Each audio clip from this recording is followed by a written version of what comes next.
So, one of the most common methods of energy extraction that we see within our universe and something that we experience on a daily basis is chemical reactions. So, this is something that you'd see normally in something like if a fire is burning or what happens in the organic world, in chemistry and biology. This is what fuels our daily processes when we live and breathe and eat.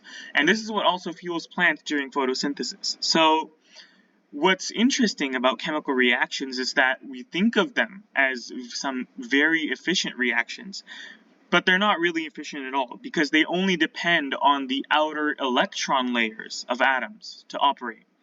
So with chemical reactions, the energy doesn't actually affect the innermost parts of the atom, such as the nucleus and the protons and neutrons that make up the nucleus.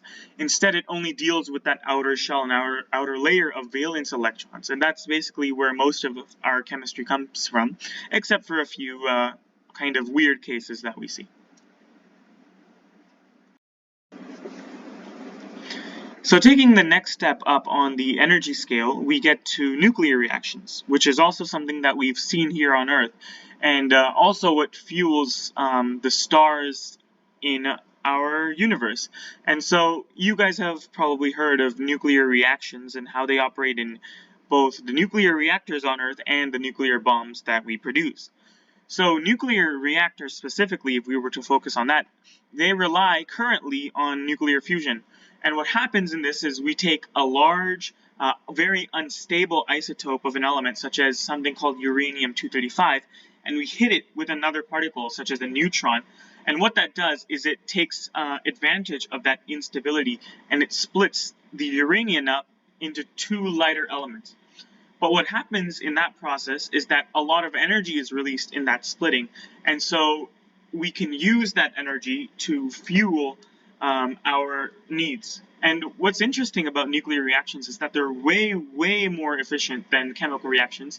And we've calculated this efficiency to be about 1,000,000 times more than what we generate in just chemical reactions. The reasoning for this comes in the idea of the mass defect. So many of you probably know the famous equation of E equals mc squared.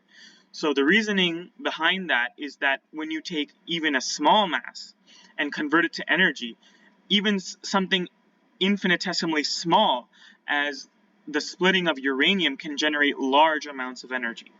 Another form of nuclear reaction is this idea of nuclear fusion, which is a very rare interaction to observe and something that we've only seen in stars and just recently generated on Earth in our nuclear reactors in 2022. And what happens in here is you're taking very light isotopes of hydrogen and helium and fusing them together. So it's kind of the opposite method of nuclear fission. The most interesting part about this is that nuclear fusion of hydrogen isotopes is even far more efficient than nuclear fission. So if we learn how to use nuclear fusion in our modern day energy machines, then it will also revolutionize the way we generate nuclear energy. So another source of energy that we don't really experience on Earth, and a source that's a result of Einstein's theory of general relativity, is this idea of gravitational waves. And so these can only be generated by very, very massive, very, very powerful, massive objects such as black holes or neutron stars spinning around each other. And what happens is that the gravitational interactions between these objects are so strong, and the warping of space-time around these objects is so large, is that they start literally bending and folding the space-time across each other, which creates this ripple-like pattern in the literal manifold of space-time, creating waves. And it's really, really amazing how humanity has been able to detect these waves using gravitational interferometers, which is something I've also done some independent research on. And the way these work is that they are able to detect changes in the length scale of the space-time around us on the width of a 10,000th of the width of a proton, which is just amazing when you consider how small the atomic scale and the proton scale is. So we always talk about all of these different energy sources that exist in the universe, but we never discuss how it would be possible to extract energy for them. If we take solar sails, for example, we can imagine a large ship with an enormous sail made of a lightweight material, and since it's lightweight and it exerts a large surface area, if we think of the photons that hit the sail, then we can determine the amount of photons necessary to propel the ship forward. Because the photons hit it from a preferential direction, so if we imagine that the sail is facing away from the star, then it would allow us to propel the ship forward.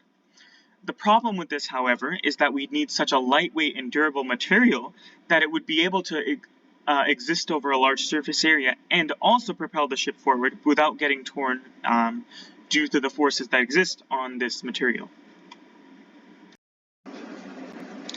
If we now think about the black hole, we know that as matter enters the accretion disk of any black hole system, then it starts emitting lots and lots of radiation.